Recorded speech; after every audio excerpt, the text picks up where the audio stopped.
قومی اسمبلی میں opposition leader کی تعیناتی کے معاملے پر ڈیڈ لاک ختم۔ وفاقی حکومت نے محمود اچکزئی کی بطور اپوزیشن لیڈر تعیناتی کی اسپیکر قومی اسمبلی کو اجازت دے دی۔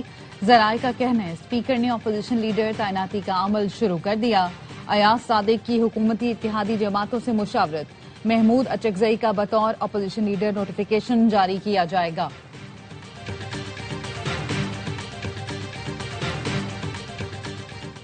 صدر مملکت کے دستخط کے بغیر آرڈیننس کے اجرا پر پیپلز پارٹی کا احتجاج، قومی اسمبلی سے واک آؤٹ کر دیا۔ کورم پورا نہ ہونے پر اجلاس ملتوی، پیپلز پارٹی کا کل بھی قومی اسمبلی اجلاس کے بائیکاٹ کا فیصلہ۔ بلاول بھٹو نے کل پارلیمانی پارٹی اجلاس بلا لیا، وفاقی حکومت کے رویے پر غور ہوگا۔ اجلاس میں آئینی عمل میں وفاقی حکومت کے طریقہ کار پر مشاورت ہوگی۔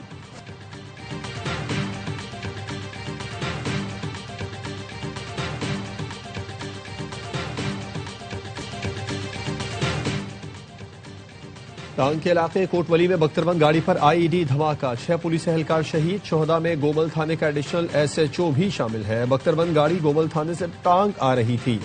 وزیر اعظم شہباز شریف، وزیر داخلہ محسن نقوی کی دھماکے کی مذمت، اہلکاروں کی شہادت پر اظہار افسوس۔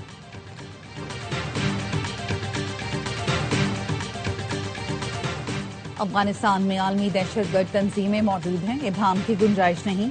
پی ٹی آئی کا نرم رویہ دہشت گردوں کے لیے سپیس پیدا کرتا ہے۔ طلال چودھری کی پریس کانفرنس، کہا دہشت گردوں کے ہمدردوں کے ساتھ بھی وہی سلوک ہوگا۔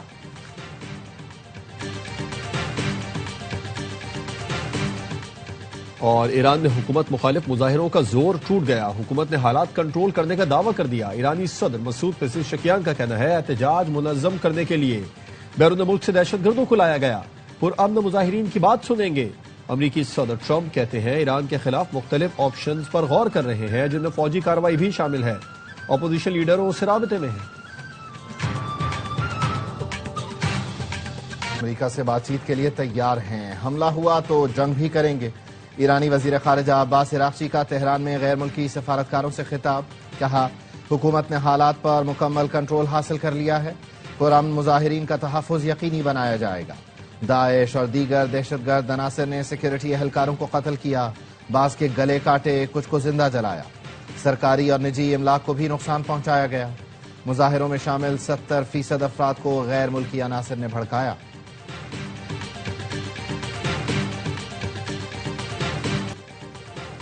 غرور میں ڈوبا ایک شخص پوری دنیا کے فیصلے کر رہا ہے۔ ایرانی سپریم لیڈر خامنائی نے ایکس پر امریکی صدر ڈونلڈ ٹرمپ کو فرعون سے تشبیہ دیتے ہوئے تصویر شیئر کر دی۔ خامنائی نے لکھا نمرود اور رضا شاہ کے ساتھ جو ہوا وہی ٹرمپ کے ساتھ ہوگا۔ یہ سمجھنا چاہیے اقتدار کے عروج پر طاقتور ترین حکمرانوں کے ساتھ کیا ہوا۔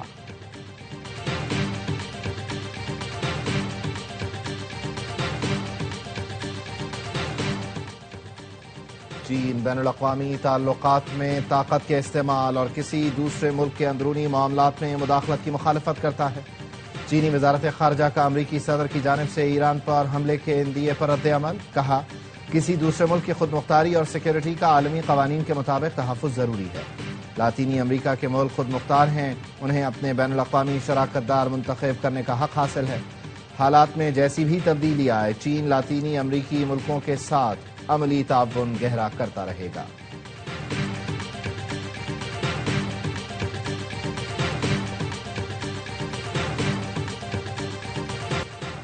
جوڈیشل کمیشن نے اسلام آباد ہائی کورٹ کے 3 ایڈیشنل ججز کو مستقل کرنے کی منظوری دے دی۔ ججوں میں justice Raja Inam Amin Minhas, justice Azam Khan, justice Muhammad Asif شامل۔ Chief justice of Pakistan justice Yahya Afridi نے جوڈیشل کمیشن کے اجلاس کی صدارت کی۔ سپریم کورٹ اعلامیے کے مطابق بلوچستان ہائی کورٹ کے ایڈیشنل جج جسٹس نجم الدین مینگل کی مستقل تقرری کی بھی منظوری دے دی گئی۔ اجلاس میں عدالتی اور پالیسی امور پر غور کیا گیا۔ ججز تقرری قواعد 2024 میں ترامیم کے لیے کمیٹی کو سفارشات تیار کرنے کی ہدایت دی گئی۔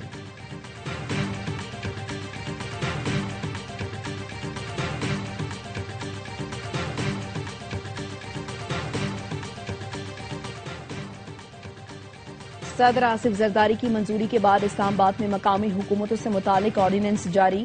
قومی اسمبلی کے 3 حلقوں میں 3 ٹاؤن کارپوریشنز بنائی جائیں گی۔ ہر ٹاؤن کارپوریشن کا 1 میئر اور 2 ڈپٹی میئر ہوں گے۔ یونین کونسل کی تعداد کا تعین وفاقی حکومت کرے گی۔ ہر یوسی 9 جنرل کاؤنسلرز اور 4 مخصوص نشستوں پر مشتمل ہوگی۔ کارپوریشنز کی مدت 4 سال ہوگی۔ ٹاؤن کارپوریشن کا رکن ہی میئر یا ڈپٹی میئر کا الیکشن لڑ سکے گا۔ وزیر اعظم شہباز شریف کی زیر صدارت پیشہ ورانہ تربیت کے نئے ایکو سسٹم پر جائزہ اجلاس۔ نیفٹیک کی حالیہ کارکردگی پر اطمینان کا اظہار۔ وزیر اعظم کا کہنا تھا بین الاقوامی سرٹیفکیشن سے پاکستانی افرادی قوت عالمی مسابقت کے قابل ہے۔ نیفٹیک کے تربیتی پروگرامز کے مثبت نتائج سامنے آ رہے ہیں۔ احتجاجی سیاست کا چیمپئن ہوں، تمام راستے بند ہو جائیں اور دیوار سے لگا دیا جائے تو ایک ہی آپشن احتجاج رہ جاتا ہے۔ وزیر اعلیٰ کے پی سہیل آفریدی کا سندھ ہائی کورٹ بار میں خطاب۔ تحریک انصاف کے رہنما سلمان اکرم راجہ نے کہا آئین اور قانون کے لیے آخری دم تک لڑیں گے، کالے کوٹ کا وقار برقرار رکھیں گے۔ کراچی کی گلیوں میں آزادی کی لگن کا عزم ہے، کوئی راستہ نہیں روک سکتا۔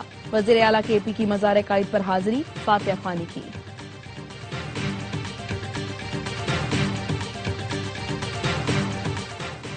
خیبر پختونخوا میں تعلیم اور صحت کا شعبہ تباہ ہو گیا، لوگوں کو دوائیں نہیں مل رہیں، صوبے میں گورننس نام کی کوئی چیز نہیں۔ وزیر اعظم کے کوارڈینیٹر برائے اطلاعات خیبر پختونخوا اختیار ولی کی گفتگو، کہا خیبر پختونخوا میں اسمگلنگ عروج پر ہے، پی ٹی آئی حکومت کرپشن کو جرم نہیں سمجھتی۔ وزیر اطلاعات پنجاب عظمہ بخاری کہتی ہیں فساد گروپ انارکی پھیلانے کے لیے کوشاں رہتا ہے، اس کی ہر ممکن کوشش ہوتی ہے ملک کا نقصان ہو۔ فساد گروپ کی دھمکیوں سازشوں کے باوجود ریکارڈ ترسیلات موصول ہوئیں۔ خیبر پختونخوا کے وزیر اعلیٰ کراچی کی سیر پر تھے، انہوں نے ہمیشہ کی طرح میڈیا سے بدتمیزی کی، میڈیا کی گاڑی پر پتھراؤ کیا گیا۔ معروف کاروباری شخصیت عارف حبیب نے بلو اکانومی میں سرمایہ کاری پر نظریں مرکوز کر لیں۔ عارف حبیب کی پاکستان نیشنل شپنگ کارپوریشن انتظامیہ کے ساتھ اہم ملاقات۔ سرمایہ کاری کا بنیادی مقصد پاکستان کے سمندری وسائل کا بہتر استعمال اور ترقی ہے۔ عارف حبیب نے پی آئی اے کی بحالی کا روڈ میپ بھی پیش کیا، بتایا تمام 34 طیارے ستمبر 2026 میں فعال ہوں گے۔ اس وقت پی آئی اے کے 17 طیارے فعال ہیں۔ پی آئی اے کی توسیع کے لیے مزید ماہرین شامل کریں گے، تمام بھرتیاں میرٹ پر ہوں گی۔ معیشت میں بہتری کے لیے بلو اکانومی سیکٹر میں اصلاحات اور سرمایہ کاری ناگزیر ہے۔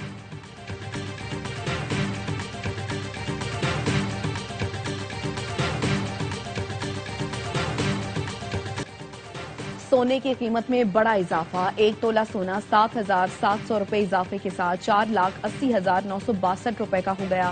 عالمی مارکیٹ میں فی اون سونا $77 اضافے سے $4,546 کا ہو گیا۔ 1 تولہ چاندی 430 روپے اضافے کے ساتھ 8,895 روپے کی ہو گئی۔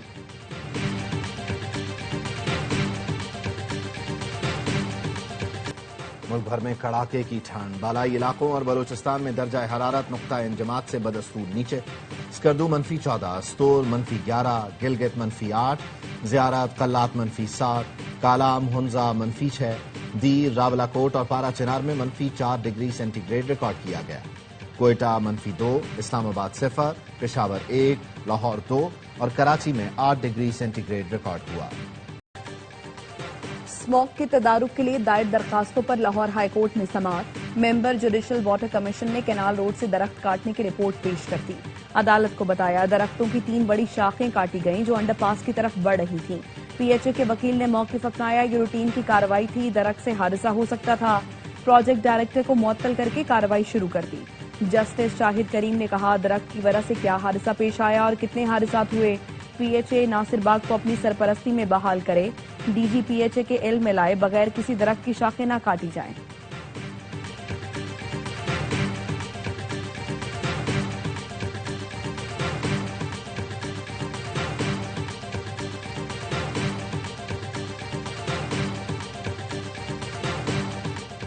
عوام سے وعدہ ہے نہ نوکریاں بیچی جائیں گی، نہ کرپشن اور اقربا پروری برداشت کی جائے گی۔ میرٹ، شفافیت اور عوام سے کیا گیا وعدہ ہی ہماری حکمرانی کی بنیاد ہے۔ وزیر اعلیٰ بلوچستان سرفراز بگٹی کہتے ہیں محکمہ خزانہ میں پہلی بار 111 سرکاری آسامیوں پر میرٹ پر بھرتیاں جاری ہیں۔ امیدواروں سے آن لائن ٹیسٹ لیا جائے گا، قابلیت کی جانچ ہوگی، کامیاب امیدواروں کو 1 گھنٹے کے اندر تقرری لیٹر جاری کیا جائے گا۔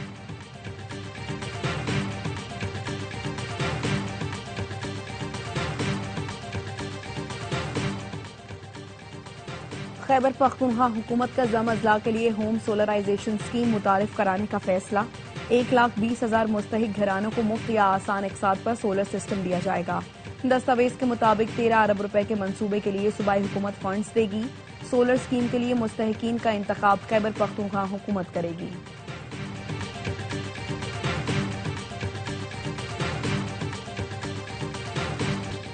اسلام آباد کے سیکٹر G72 میں گیس لیکیج سے دھماکے کی تحقیقات، 5 رکنی انکوائری کمیٹی قائم۔ ذرائع کا کہنا ہے کمیٹی کو 48 گھنٹے میں رپورٹ جمع کرانے کی ہدایت کی گئی ہے۔ کمیٹی واقعے کی وجوہات اور متعلقہ محکموں کے رد عمل کا جائزہ لے گی۔ ایڈیشنل سیکرٹری داخلہ کو کمیٹی کا سربراہ مقرر کیا گیا ہے۔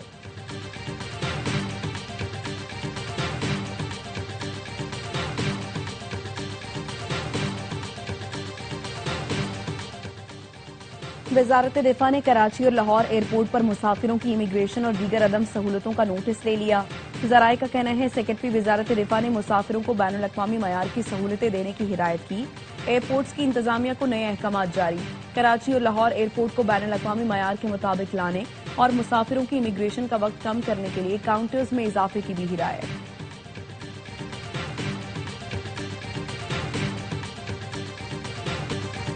بگ بیش لیگ میں سلو کھیلنے پر میلبورن رینیگیڈز کے کپتان ول سدرلینڈ نے محمد رضوان کو گراؤنڈ سے باہر بلا لیا۔ ول سدرلینڈ آخری 2 اوورز میں رضوان کی جگہ خود بیٹنگ کرنے آئے۔ رضوان نے سڈنی تھنڈرز کے خلاف 23 گیندوں پر 26 رنز بنائے تھے۔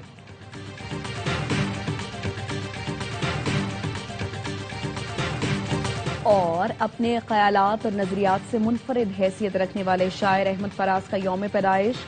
غزل، نظم، گیت احمد فراز نے جو لکھا امر ہو گیا۔ لطیف انسانی جذبوں کے پراثر اظہار کی بدولت ان کی شاعری آج بھی تر و تازہ محسوس ہوتی ہے۔ احمد فراز کو ہلال امتیاز اور ستارہ امتیاز سمیت متعدد اعزازات سے نوازا گیا۔